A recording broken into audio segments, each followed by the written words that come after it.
warm welcome to all our viewers in the United States and around the world. So glad to be with you for the next hour. I'm Zain Asher. Great to have you with us. I'm John Vors. This is CNN Newsroom.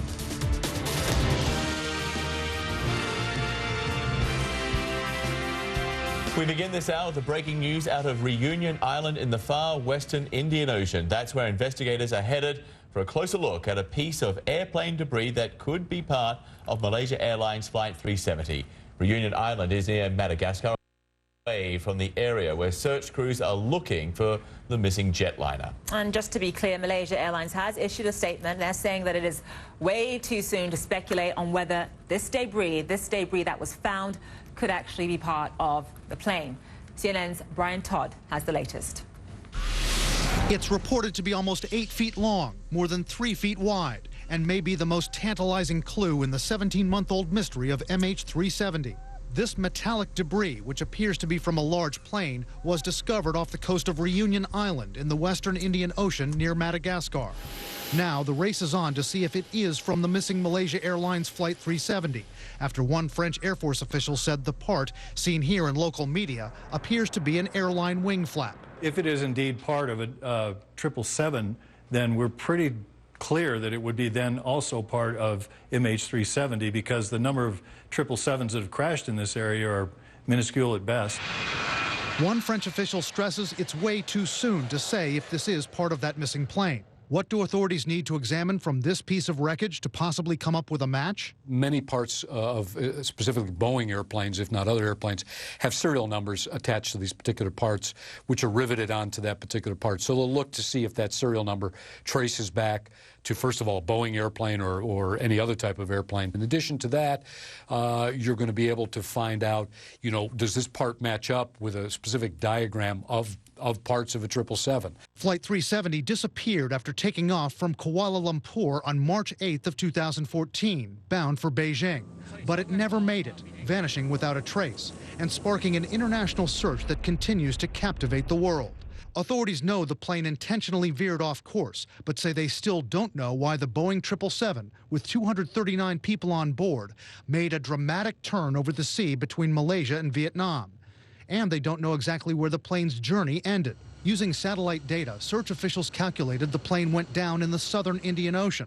And most recently, they've been combing an area of the ocean floor about 1,000 miles west of Perth, Australia. That's about 2,700 miles from where this debris was found. Now, investigators and scientists are calculating if pieces of the plane could have drifted that far. The odds are against the fact that it would have drifted that far. However, it is definitely possible that it could have, considering the amount of time it's been in the water.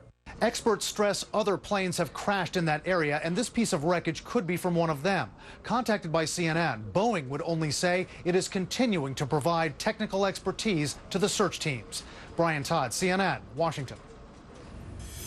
For more now on this piece of debris, I want to bring in CNN's David Molko. He's joining us live now from Hong Kong. So, David, we heard Brian Todd there. There are so many unknowns in this investigation, but we know that the location of this debris may possibly match up with drift modeling done by the Australians. But I am certainly not alone when I say that we still need to be cautious. Absolutely, Zain. A lot of caution and a lot of sensitivity. What you have is 239 families watching this very closely. Zain, at this point, this is all they have. This is the first potential, I should stress, piece of debris from that.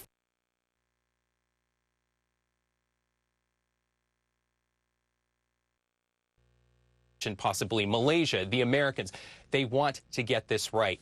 Talking about that drift modeling, I had a chance to talk with the top Australian investigator, the Martin Dolan at the Australian Transport Safety Bureau. What he said is that where this piece of debris was picked up is not inconsistent with the current MH370 search zone. It's more than 2,500 miles away, Zain. That's about from the distance from New York to Los Angeles. But the drift modeling, and I think we have a graphic from a local professor there in Perth that we can bring up and show you, the drift modeling is consistent with a piece of debris making its way from the potential search zone down in that blue area, which you see, and then up and around across the Indian Ocean into the red area. Again, they're cautioning that this is just one of many possibilities, but the chief of Australia's Transport Investigation Agency saying that it is not inconsistent with where they are looking right now. Zane. So it is very possible that that piece of debris, the flaperon, could have easily ended up there.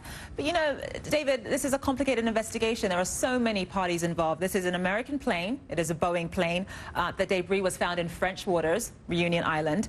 And the Australians have said that they're going to be the ones to examine the black boxes. So what is the role of Malaysia in this investigation, do you think?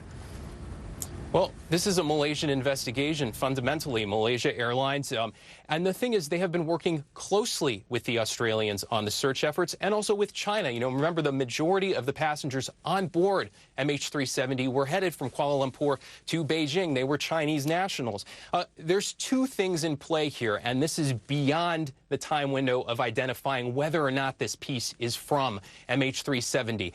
There's still the question about finding the plane and the passengers. We've heard this from family members over the past few hours.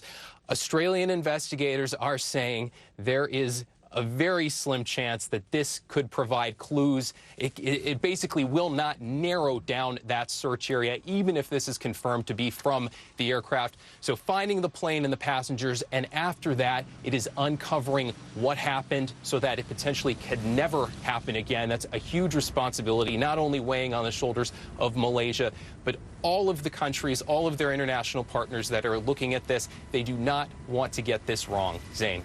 Absolutely not. They certainly have to be cautious. You know, this debris, a lot of more debris could be floating. Some of the plane, though, could, of course, be underwater. David Molko, live for us there in Hong Kong. Thank you so much. John? Well, Zane, let's try and get a few more answers here. Tom Ballantyne is the chief correspondent for Orient Aviation. He joins us now live from Sydney. So, Tom, we're hearing from Boeing that this is, in fact, a piece of debris from a 777. We know MH370 was a 777. It is the only listed 777 which is missing in the world right now. You fill out the rest. Well, I mean, let us, with all the caution that we've talked about being careful until it is absolutely exactly identified, if we assume that this is part of the Malaysia Airlines aircraft, then it's certainly a major breakthrough in the search. However, we have to keep this in perspective. We have to realize that this is not going to answer the major questions about this mystery. It's not going to tell us what happened. It's not going to tell us how it happened. It is not going to tell us exactly precisely where the rest of the aircraft is. So we have to keep that in mind when we're looking at this discovery. Sure. What does it tell us? Well, it will absolutely give the investigators, once they're able to take a look at this piece of rubbish, for instance, they'll probably be able to eliminate the possibility of an explosion.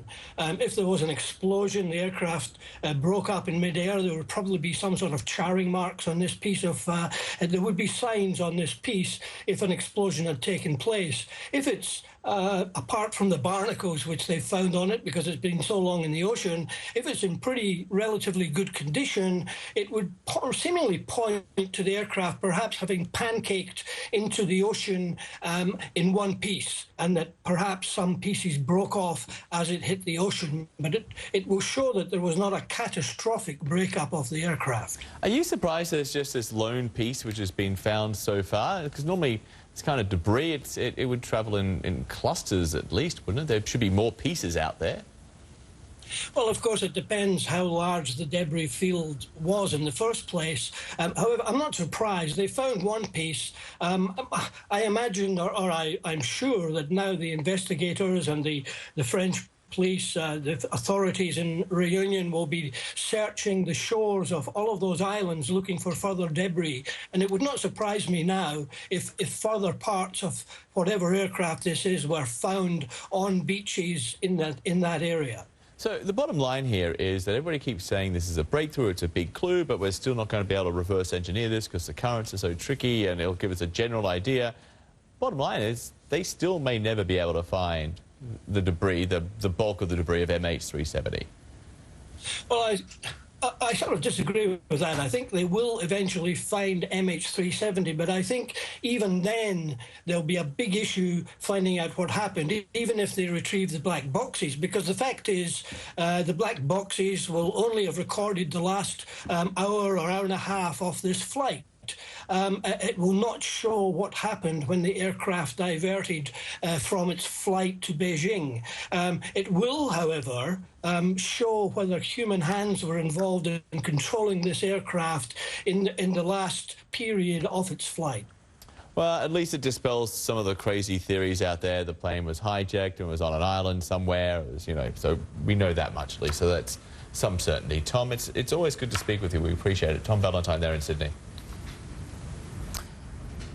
And I want to bring in our meteorologist, Ivan Cabrera, who's been looking into ocean currents from that part of the Indian Ocean. So, Ivan, when we spoke last hour, you were talking about how the Indian Ocean gyres and the currents moving counterclockwise could possibly explain how parts of the plane could have ended up from off the coast of Australia to off the coast of Africa, some basically 2,500 miles from where the initial search area was. A long ways away, and generally, yes, that's the case. We can talk about the global ocean currents here, and generally they move in a certain direction here, but things get a little bit trickier here, and we'll show you the difference here. Let's set the stage and show you what we're talking about here. The search area remains, by the way, that has not changed, to the west of Australia. As we fly you a little bit closer here, you'll be able to see this is the arc that they have been searching here. This is their best case of where they think the debris field is lying here, and it is still a very large search area. The debris was actually found upwards of 2,647 miles away. That's been over a year now, so this thing has been floating out there and has been influenced by the ocean currents at this point here.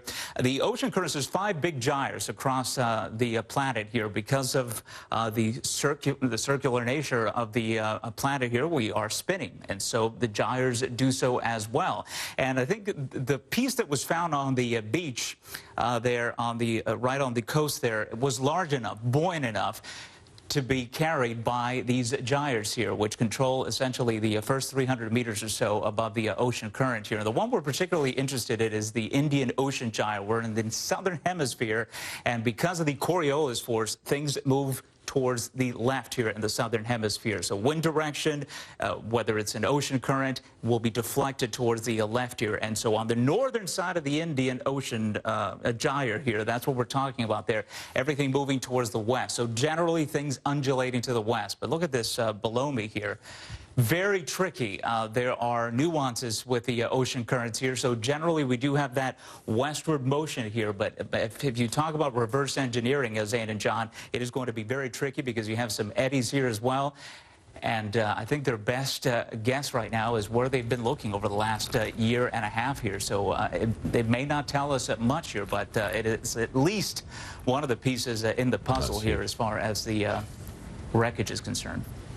Yeah, one small piece. We keep hearing this over and over again. It's an important breakthrough, but don't put too much into this. Right, this investigation has gone through so many twists and turns, but fortunately, as soon as they identify the serial numbers on that piece of debris, then hopefully it's just going to be a matter of time. And for all say that this is part of MH370. We have an update now on another Malaysian airliner which was brought down. This time we head to the United Nations, and on Wednesday, Russia vetoed a Security Council resolution to establish an international tribunal which would have prosecuted those responsible for bringing down Malaysia Airlines flight MH17 last year. And just as a recap as to what happened, MH17 was shot down over eastern Ukraine in territory held by pro-Russian separatists. All 298 people on board were killed.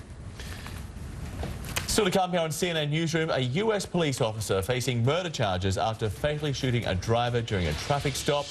The story his body camera video tells as the officer defends his actions. Plus, 2 Zimbabwean men accused of helping an American hunter kill a famous lion have now appeared in court. We'll have the latest on the case and the worldwide outrage that it's triggered. Stay with us.